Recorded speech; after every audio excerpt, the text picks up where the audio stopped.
Bem, vamos ver aqui o exercício proposto do livro do Okuno. Explique por que os valores do potencial de Nernst do potássio, obtidos teoricamente, podem ser colocados em uma reta nas figuras 21.11 e 21.12. Bom, essas duas figuras, esses dois gráficos, são de um trabalho de 1956 por pesquisadores que estudavam o potencial de ação.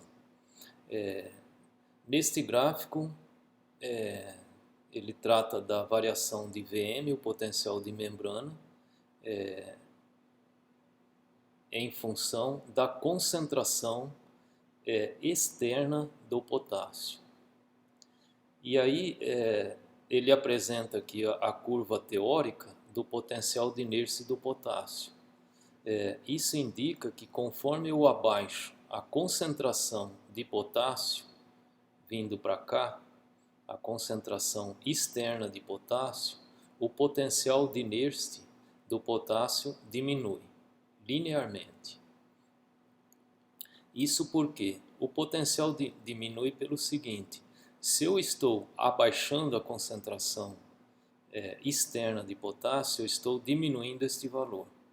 Ao diminuir este valor, C1, eu aumento essa fração e, consequentemente, está diminuindo o potencial de Nernst. Mas esse potencial não diminui linearmente com a diminuição da concentração externa de potássio, a não ser que eu coloque isso numa escala logarítmica. Como ele fez um gráfico na escala logarítmica, aí a diminuição é linear, porque isso daqui passa a ser entendido como um x. Fica aqui V igual a menos AX, por exemplo, né? Então essa diminuição foi linear só porque ele fez um gráfico plotando aqui na escala logarítmica. Agora, o que se nota em relação aos pontos experimentais de V0? Ao mesmo tempo que ele fez essas mudanças na concentração externa de potássio, ele mediu V0. Aí esse V0 vinha diminuindo de acordo com a reta. Mas depois houve uma discrepância e os pesquisadores procuraram entender por que ocorreu isso.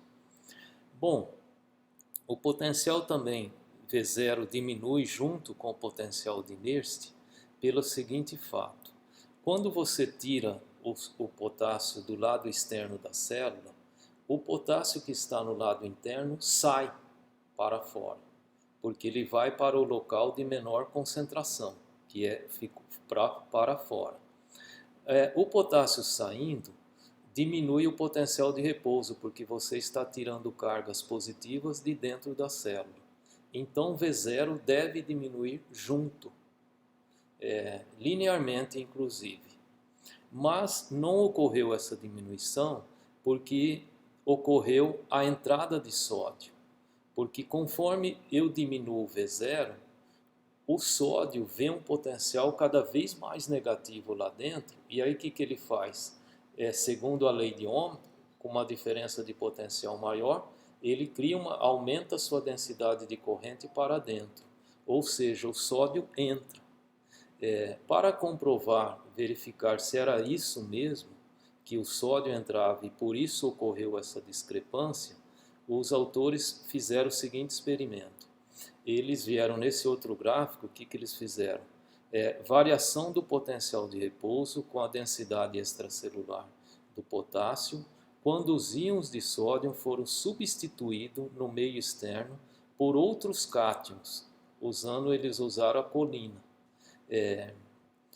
Ou seja, eles substituíram o sódio pela colina, que tem a mesma carga do sódio, e colocaram a colina na mesma concentração que estaria o sódio, só que a colina tem a seguinte propriedade: ela não passa a membrana, que ele é um cátion grande.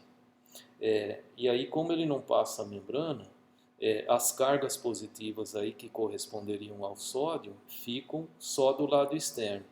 Então, não havendo entrada de sódio, eles comprovaram que com a diminuição do potencial de Nernst, diminui o potencial de repouso juntinho, dando a mesma coisa.